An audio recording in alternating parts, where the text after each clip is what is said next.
All right, so we are recording, and Polly, if you want to get us started. Sure. Just good morning. Good morning, Country Day, upper elementary families. What a crazy past 11 days we've all experienced, right? I sort of think back to when we last might have interacted in person together and parents were rushing into the building trying to get books and resources with the thought that we might be out for an extra week of spring break.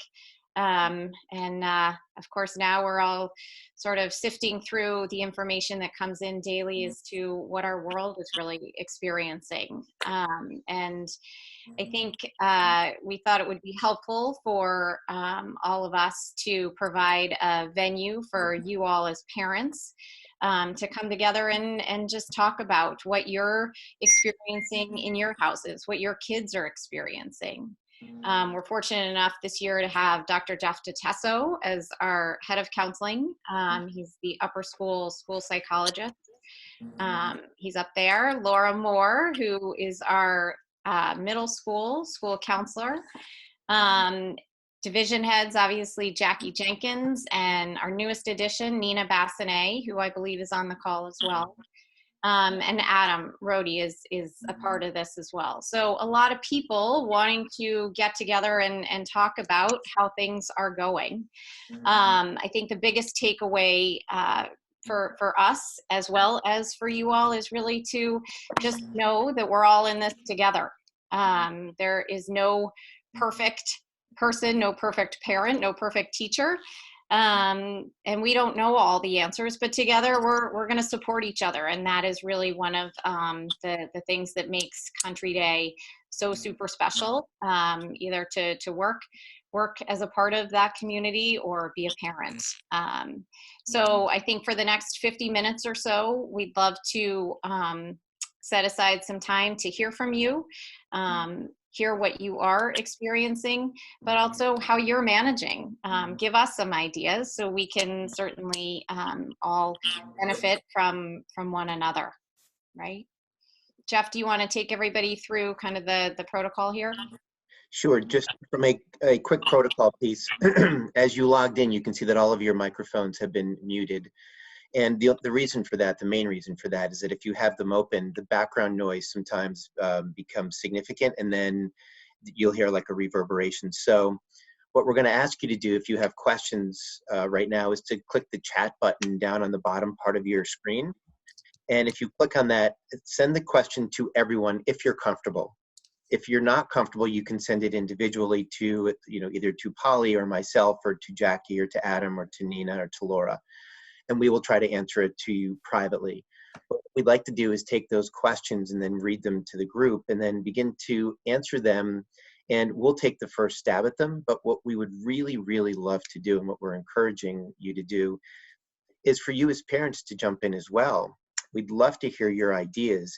The N-2 parents jumped in and gave us a bunch of different things that are working for them in their homes. So together as a community to explore how do we best support our children and truthfully, how do we best support ourselves is really the goal for this. And so we want to be here together as a community. The other piece of this is, and I've already mentioned to some of you that this is being recorded. And so just wanted you to all know that. And what I explained to the people earlier on the call was that there's a lot of families that have asked to have this recorded because they couldn't be here and take part in it, and so they wanted to hear what was discussed. The last piece is that both Laura, Polly, and I need to jump off because we have another phone call, another forum right at 10 o'clock. So we're probably going to end this around 9:55 would be my best guess, unless we end earlier than that. So unless I've missed anything, Jackie or Adam want to jump in and say anything?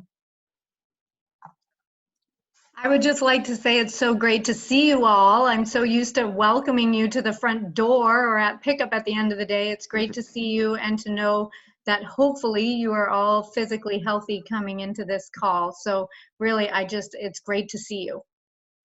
And I would just add, and I mentioned this on the last call, that Our faculty and staff have been working their tails off over this last week and are really in an ideal position to start delivering some remote learning to you all. You'll have some more communications from us at the end of this week, and then we're going to jump into this with 2 feet on Monday.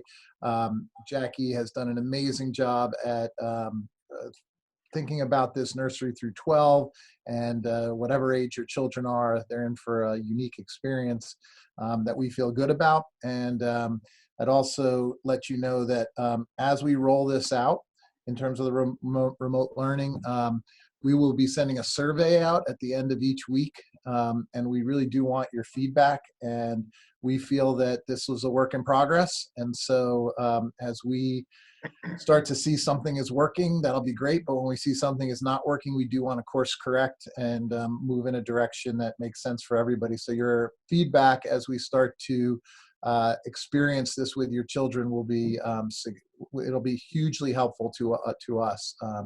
And these calls that Jeff and his team have set up are also a really great chance for us to connect, share common strategies and problems that we're seeing, and I think you'll find it helpful as well. Great.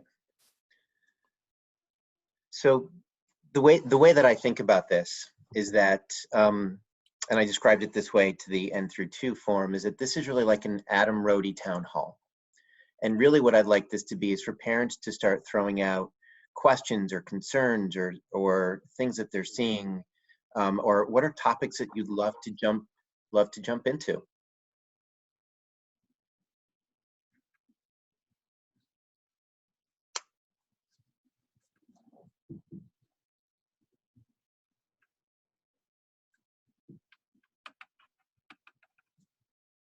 While we're waiting for that, I'll kind of just remind everybody that Jeff, Laura, and I did put together a video that many of you may have had the opportunity to take a peek at, without being critical of ourselves as actors and actresses.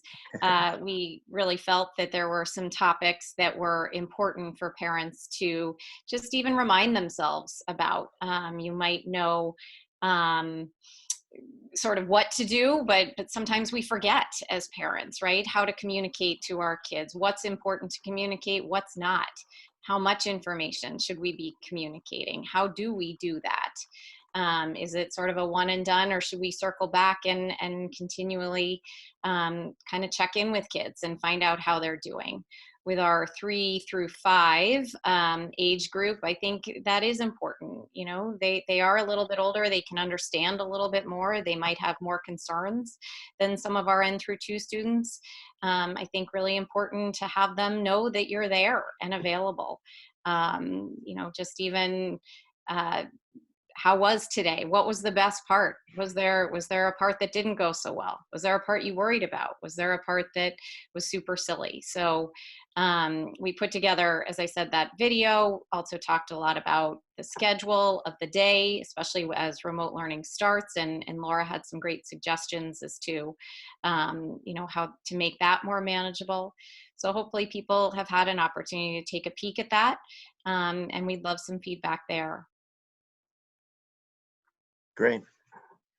There's a couple questions that have rolled in, Polly, so I'm going to read them to you. Great. The first question is from Isabel, and she asks, what should best practices be for play dates? So I'll jump in and start with that. You know, Nikhil, right? He's one who I think really important to make sure he does feel connected. We all do, but Nikhil being somebody that doesn't have a big family, and I think wanting to make sure he is connecting with some of his peers, whether that be you know, a phone call. I do go back to sort of the old-fashioned way of doing things if he does not have a device to do that with as yet. I think that's great. We've also put together some platforms, and the tech piece there for kids to be able to do that, whether it be a Google Hangout or call. The teachers, as both Adam and Jackie have highlighted, really have been working hard to figure out how they are going to connect with their children in the next week. And there will be live opportunities to do so. So I think those are great opportunities for kids to feel like people are checking in on them and that they are connected. But I appreciate that question, Isabel, and I think it's one we all want to kind of remember as parents each day. Are our kids connecting? How are they feeling? They're social creatures, right? So we want them to do so in an appropriate way. I also think, I'm just thinking specifically, Isabel, about Nikhil, and he has such an engineering mind that there are all kinds of groups right now of kids together who are coming together to solve a problem. So it's like, how do we get the word out? And they're like project-based learning, these things. So connecting might be hard with some of the kids he normally does, but this might also be a great opportunity to create a global community, you know, for him, using technology and leveraging the things he's really passionate about. You and I had talked about him and Charlie connecting over building a remote boat. Like maybe we do that now, you know? So we can do some of those connections around passion areas for your child. And it doesn't have to be with the children that they necessarily would have played with when they were physically in school. So kind of think also broader, I think, with that. And any parent who is, you know, wrestling with how do I do that, shoot me an email and we can have a Zoom one-on-one too. I'm happy to do that. You know, I think the play dates, as often as you can have them, would be helpful. I also think the platform that you use is going to be important. So our N through 2 talked about House Party, which I guess some parents are using.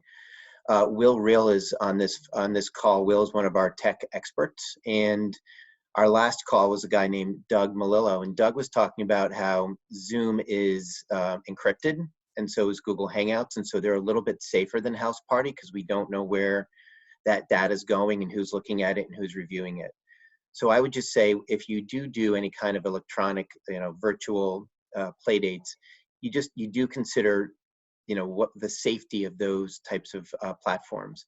I'm sure you could send an email to one of us or to the tech department, and they can help you, you know, determine the level of safety with it. Next question. Some of the topics from the N through 2 are applicable here. Oh, Jordan's and Julie Carr, for example, might be useful for this age group. Nikki, I totally agree. We'll come back to that, but your point is well taken. The next question was, will the homeroom teachers do a Zoom class for the kids? So I'm guessing, Jackie, that's for you. Sure. So you're going to see all kinds of different learning opportunities for your children in the coming weeks. And as Adam says, we are very fluid and these are going to change. But some of them might look like this.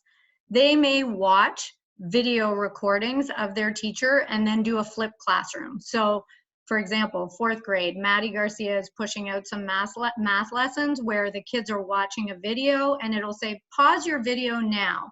Do 3 problems or whatever, start the video again. So they're going to interact with their children a little bit in that way. They're also setting up, how might we do whole class morning meetings where kids get to like see each other face to face. Now you can imagine with younger children, that becomes like a mic management issue and those kind of things. So we're trying to work that out. We're also trying to think about how do we provide one-on-one intervention for the children who really need like either an extension or they need a remediation. So how do we work with families to find times that work for that? We're also looking at small groups. How do we get small groups of kids together so they get to connect and they get to work on a project together? And then how do we share that out with the bigger group? You know, so this small group worked with, I don't know, Ms. DeTesso this morning on this, and we're sharing it out.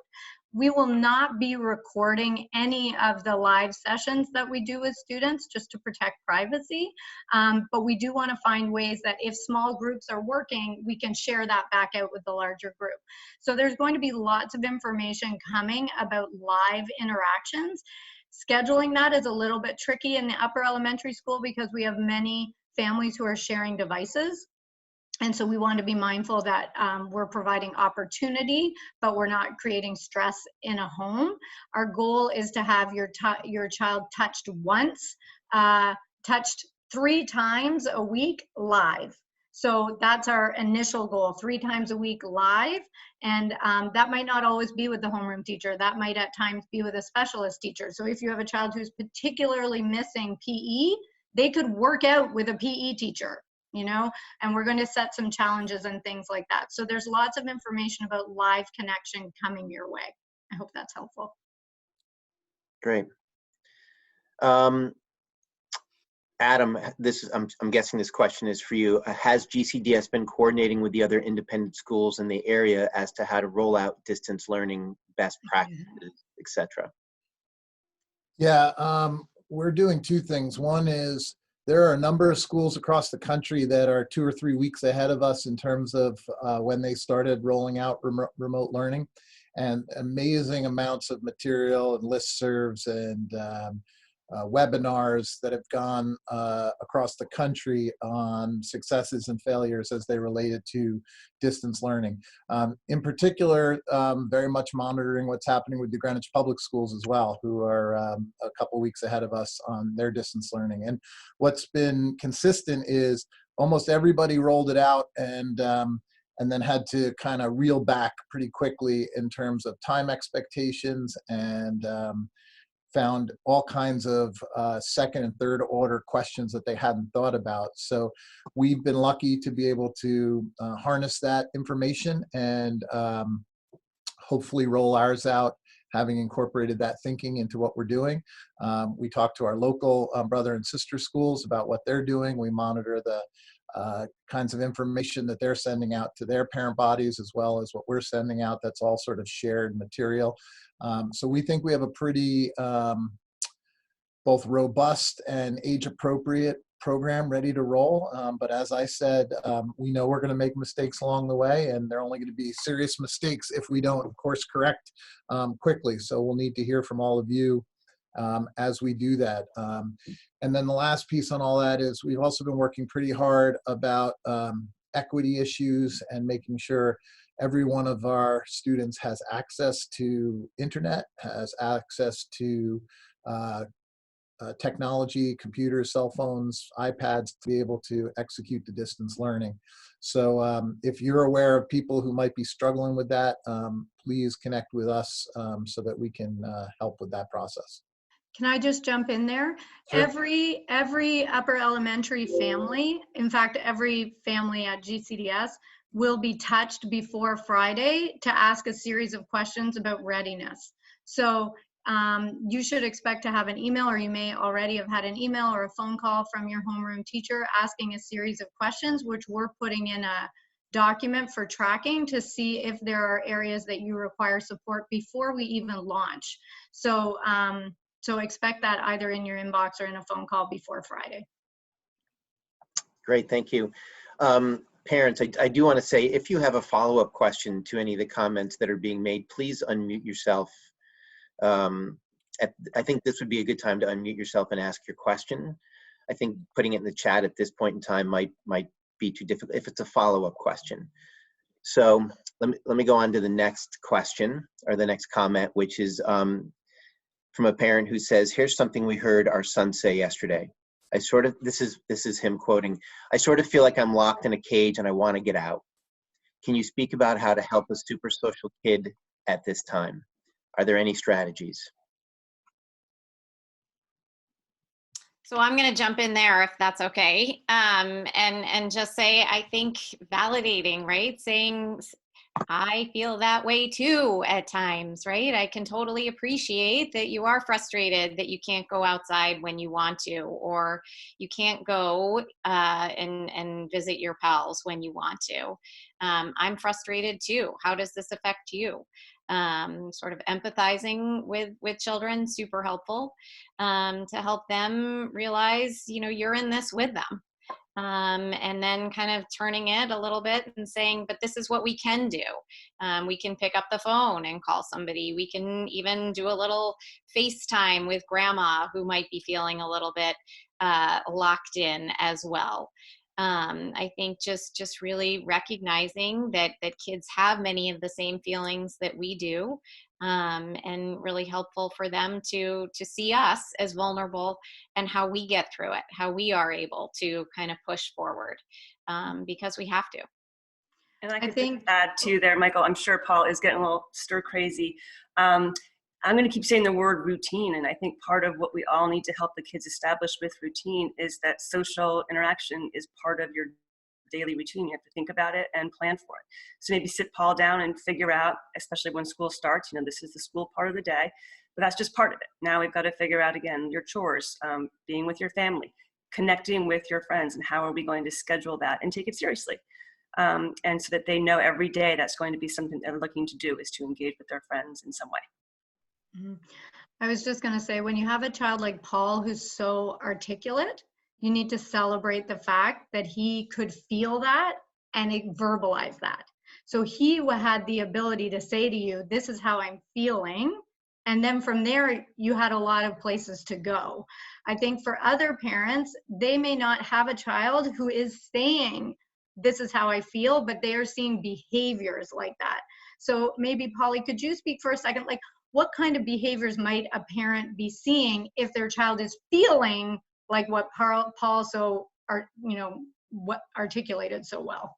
Right. No, I'm so glad you highlighted that, Jackie, because I think that is really important, right? We all want kids to be able to express what is going on for them, but sometimes they don't know or can't put words to it. So how can we help them kind of label what that looks like or what that could be? I can see that you're frustrated because you can't go outside right now, or you can't be with your friends right now. I can tell that you're disappointed that you're not going back to school on Monday.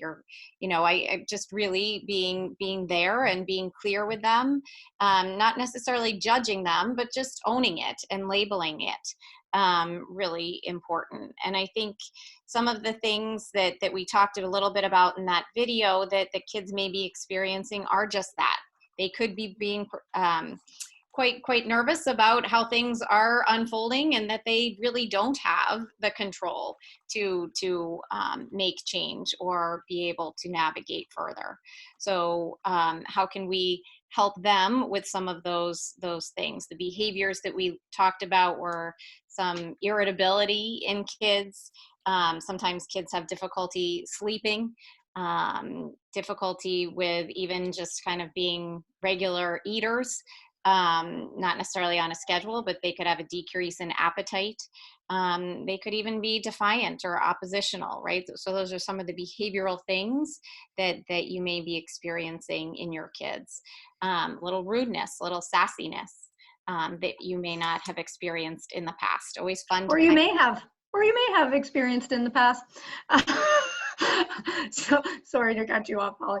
I did want to say also, it's a really great opportunity to teach your children about body checking. Like, check in on your body, a number of times a day, so that they start to recognize, wow, I'm feeling really calm now that I'm working with, Mrs. Lowe on this reading thing. My body feels great. So that when their body starts to feel that like frustration, because being social uses a lot of energy. So if they're social kids and they're not getting to socialize, that energy is in them. So, finding physical outlets is really important, even if that's like jumping jacks and running up and down the driveway, or, I have an 8th grader who just started to jog. Who knew that was a thing? So, I think your kids have to shift. They have to find new outlets for physical things, because some of the things they used to do, like I was on a lacrosse team, I was on a mountain biking team, they don't have those outlets. So what are things you can do as a family? Charlie will tell you that yoga does not work for an 8th grader getting his wiggles out, man. Like, it's got to be something more physical. So those are things to be, maybe lean on each other. Maybe one of you has a great idea for that you've come up with in the last week. I'd love to hear that. Yeah, I was just going to add that I think important for us as a community to, dial in and say, this is what my kid is doing. This is a great idea that we tried. Be creative. As I spoke a little bit about in the call earlier, be a little out of your comfort zone. Go back to being a kid, jump into throwing a football with them outside, jump on a bike and go for a bike ride or go for a hike. I think those are great moments there. I also know that our PE staff are really putting together some great videos and tips and tricks. Somebody just mentioned earlier that Tim Helstein has something on the GCDS Instagram platform about getting some exercise inside with a deck of cards. So, you know, show kids that you're willing to jump into that as parents, and what does that look like? Have some fun with it. If I can jump in just for a second, I mean, Polly walked you through such a wonderful list of behaviors that you need to pay attention to, and you really do. And your awareness, not only of their behaviors, but of your own, and we need to pay attention to our own behaviors during this time. But one of the things I would really, you know, ask you to watch for is your child's ability to tolerate changes. And so what you're going to find is there's a big change in patience. And where they used to be able to handle it and be more patient, you start to feel that they are losing their patience or their resilience more quickly. That is a pretty good telltale sign. Yeah. And it's also a good one in all of you. If you find that you are starting to lose your patience more quickly, then you ought to maybe go and try some strategies for dealing with your own emotional difficulties at that time. Going back to the social piece, which is up at the high school, what we're going to do, I haven't really talked about this out loud yet, but I've met with our Kindness Club. And our Kindness Club is actually going to do and create a whole bunch of different online clubs for the kids. And that way, when they connect, there's a reason for the connection, right? So if they get onto Zoom or Google Hangout and they're together, they have some kind of goal towards it. It's not just, hey, what are you doing? And it's like this, like dead time or dead air time.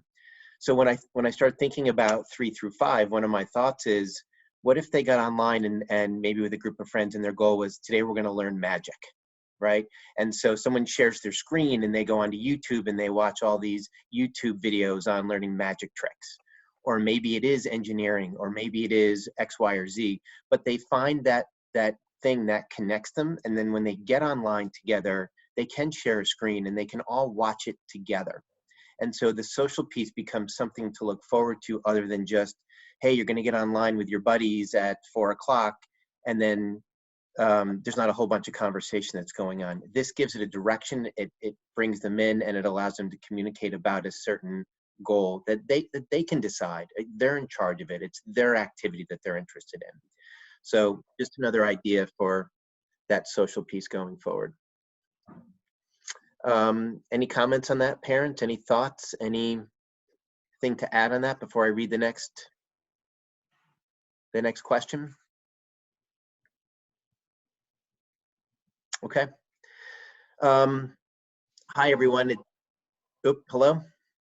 Oh, it's Steve and Kelly Thompson. Jackie, thank you for the sample assignment. Can you go in a little bit more on how the teachers are interacting with us this way? Sorry, I missed that a little bit. I'm just reading the question. So teachers, we had really good feedback after I sent out the parent message to everyone explaining, which I'm sorry, it was more of a novel than a message. So I really appreciate that you read the whole thing. But the feedback I got from families who are already doing online remote learning was that it would be very helpful if the messaging from teachers about what the learning engagements for the next day came in the evening prior, because families are trying to work out their work situations, how they're going to share devices, et cetera, et cetera. So we've already made the shift, and that will come out in my message to parents a little bit later this week, to say teachers, homeroom teachers will be pushing out messaging once a day to families the evening prior to the learning engagements, just to give you some lead time on planning for that. We also, teachers are available, they're going to set up on their email signature, many of them already have, there's a line that says, book a time with, I don't know, Miss Lane.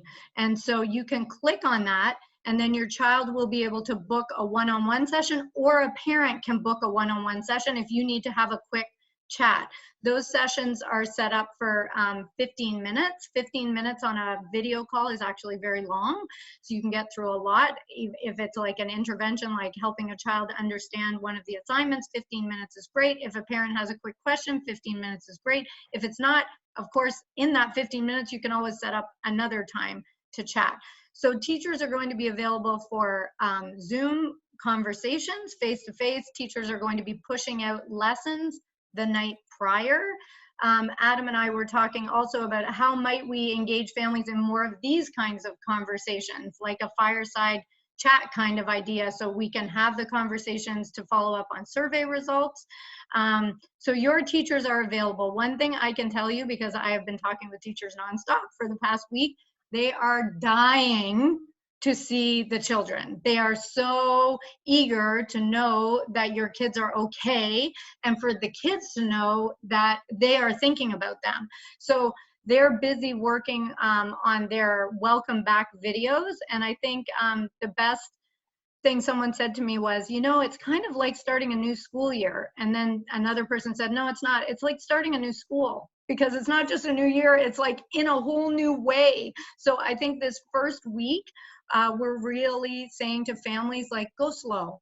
Go slow. This week is about creating the systems in your home and keeping everyone as relaxed as possible. This week is not about like, oh my gosh, we've got to get through the math content and what we're falling behind. And that's not this week.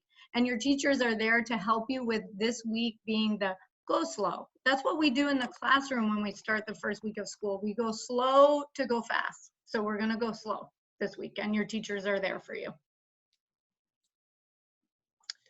Great. I mean, I talked about this in the earlier forum, and I think that is such an important piece. And again, as a whole community, the only way that we're really going to learn what's working and what's not is if our whole community comes together and talks about this. So this idea of going slow at first and trying to figure out, you know, if we're going to hit the ground running, or if we're going to hit the ground crawling, or if we're going to hit the ground, I don't know, squirming. But we really have to come together as a community and talk about these pieces. There's another, Valentina wrote something in here, and I'm going to ask if she wouldn't mind just jumping on the call and describing what she did, and having her describe her children's reaction to it. Yes, hi everyone.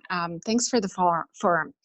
I created a schedule for Arman and Maya, and the schedule was very simple. You know, waking up, eating breakfast, helping me make their beds, cleaning the table, and but then I made blocks of schedules. So then it was outside time or playtime, or for 2 hours. Then we had 1 hour of creativity time, which would replicate, you know, some of the things they would do at home, at school. Then, you know, lunch, chores, then some social studies, for example. And they were very excited. They were actually leaning on that schedule. They would run up, they actually run up to it and they check. They say, okay, what's at 11 o'clock, Mom? Oh, this is exciting. Mom, what's at 2 o'clock? Mom, what are we going to do tomorrow? Did you think about, you know, which country we're going to learn about or something? So that was very exciting for them. And we've been doing it for the second week in a row. So really grateful for the school to start next week, because I'm running out of ideas. So that was very positive for us. Thank you. Thank you. Thank you so much. Thoughts on that, parents?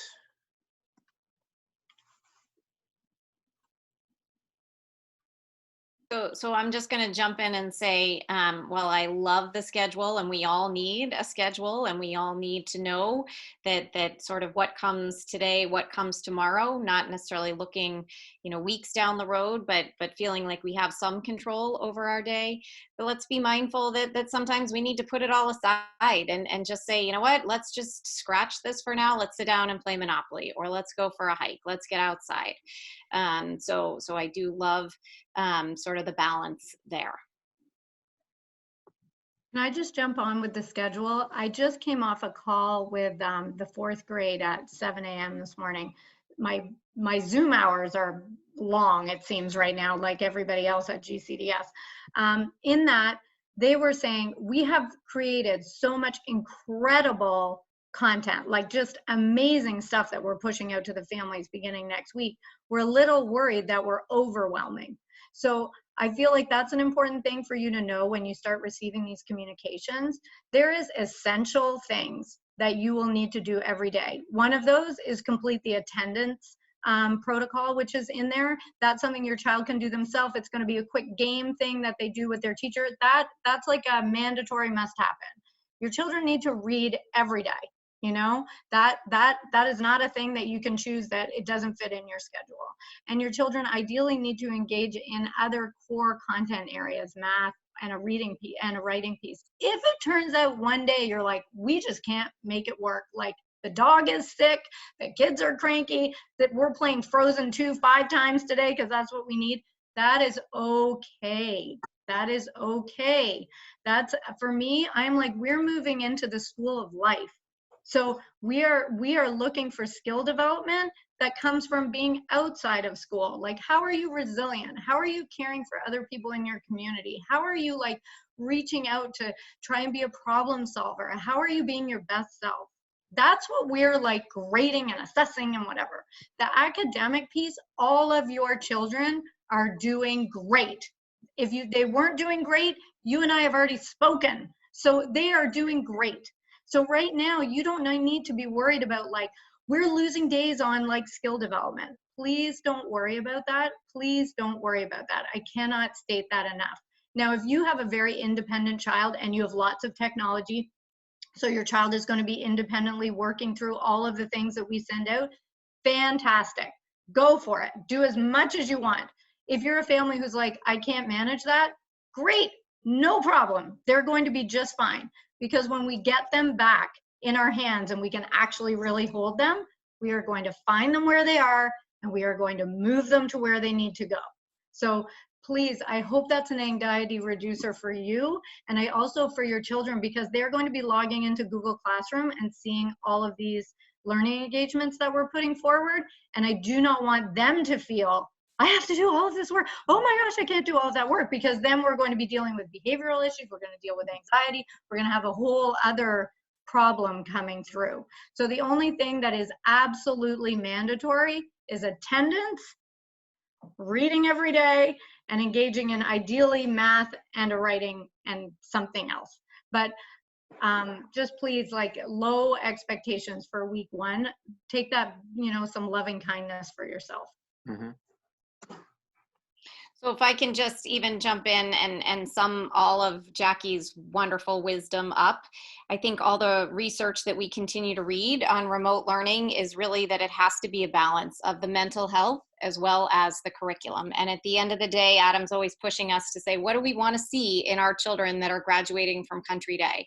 We want to see that they are mentally healthy. We want to make sure that their parents are mentally healthy, really important there, and that families are intact. So again, and I hope Jackie does continue to reiterate, right? Let's be kind to ourselves. Let's recognize that this is a lot for our kids and for us. And how are we going to get through it?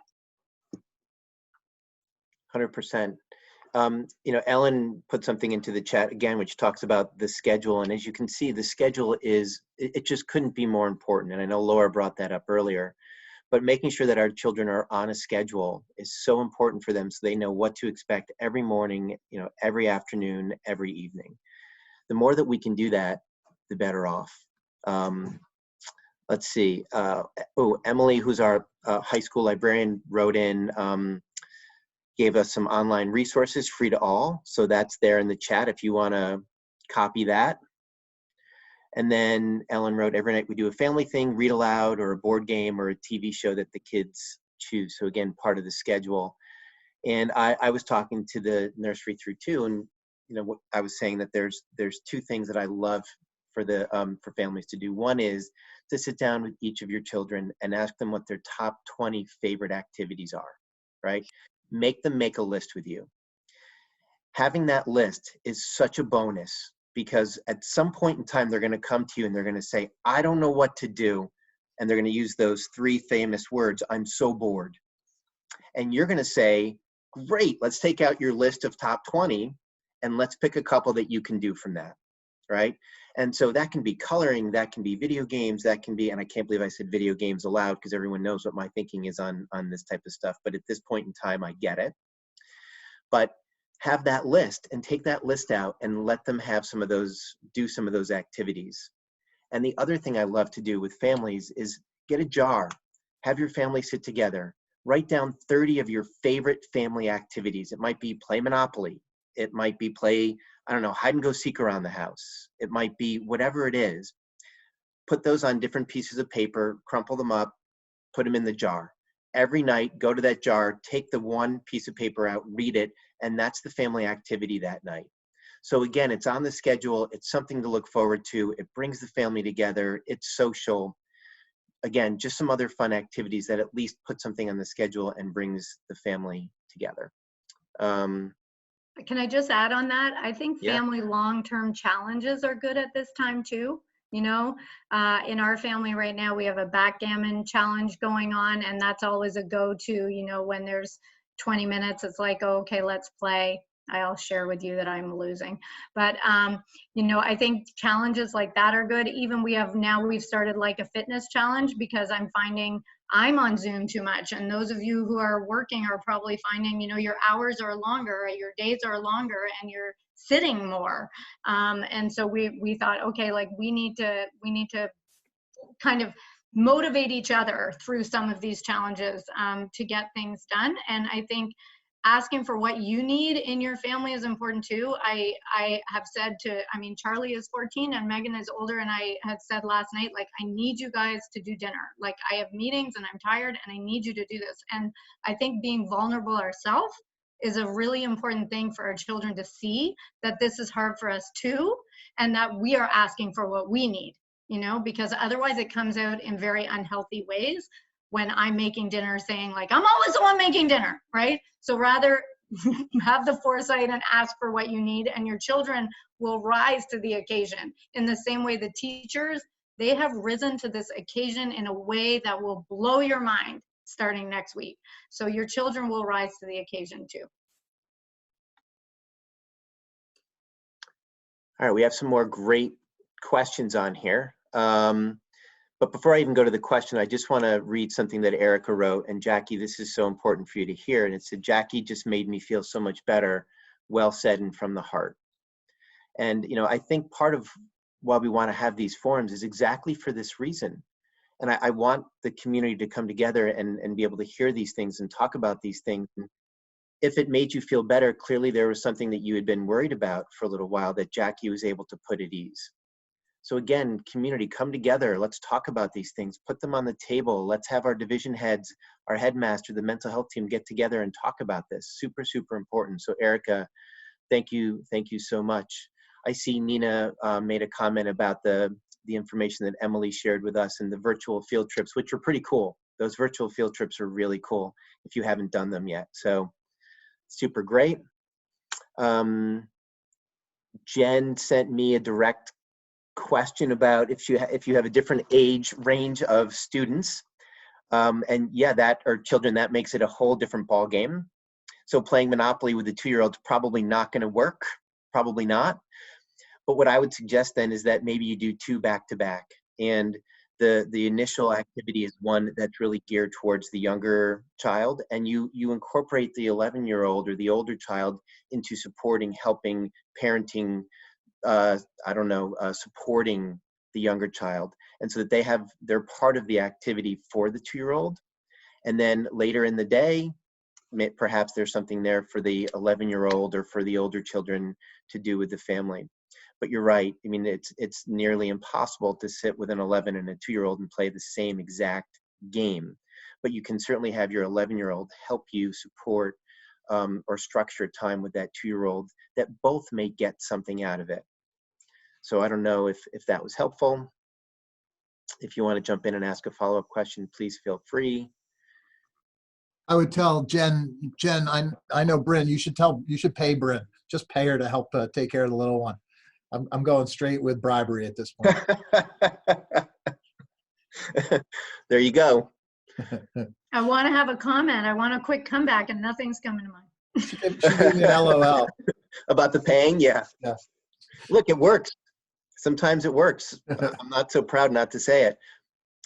Ellen wrote, I reluctantly played tag with my kids inside the house the other night. Their choice. It's miraculous we didn't get hurt. You're probably right. But at least we were laughing and exerting energy. Also correct. Super important. I realize without social time, they lack silly kid time. Absolutely. And that's why this stuff is so important. Maybe we can find a safer version. Maybe PE can suggest a family indoor game. Great questions, great thoughts. Again, I'll follow that up. but again, here's a community. So other parents that are on this call, I think right now we've got 49 people on this call. What are some other ideas or indoor suggestions that have been working or that you've tried and have been the worst idea ever? But we'd love to hear all of them. So please jump in. And while people are doing that, our PE department is putting together a whole list of indoor games. And Polly had mentioned that if you do follow us on Instagram, you can see Tim Helstein play a game with cards, and more to come on that. I love hide and seek. That's a great one in the house. You just have to set the norms before you start. You know, that when you call Ollie Ollie income free, they come in and they're not hidden while everybody else goes apart there along their day and then says, why didn't anyone come find me? I was in the closet for an hour. Right. Probably not the best. But again, you can turn off some of the lights in the house and have flashlight tag, right? And that's a fun game to play. Or you can do games like speed cleaning. So we're all going to clean this room really quickly, and you're going to do that, and we're going to time you. How quickly can, and look, your probably house isn't going to be super clean when you try that, but it's some exercise. You can play fun games like, hey, let's balance on one leg. Let me count. Let's see how long you can do it. Now let me see how long you can do it with your eyes closed. So little things like that, which by the way, balance games are incredibly core activating, one leg core activate. So, you know, Charlie wants to do some yoga with me, have him come contact me. I guarantee you I will get the wiggles out of him through some yoga. I think juggling, like that. juggling is a great thing. It keeps them entertained for a really long time. This is the perfect time if you have a pet. You make the responsibility for caring for the pet, walking the pet, all of those kinds of things. This is a great time to teach responsibility for your children, for the pet. So I'll jump in and share. A number of people have put in charades. We've been playing some charades, and I have 2 teenagers, so it gets kind of interesting. But again, kind of puts people a little bit out of their comfort zone and kind of activates that creative side as well, and that imaginary play, which these kids still like to be a part of.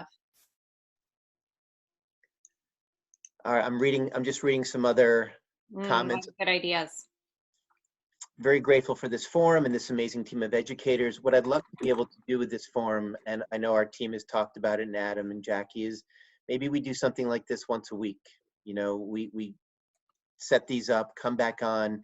Maybe there's new things that have risen, but would love to be able to offer this to you, really just for the community. How do we come together and stay together through all of this? Mm-hmm. Jen was laughing at you, Adam, said, you're so funny.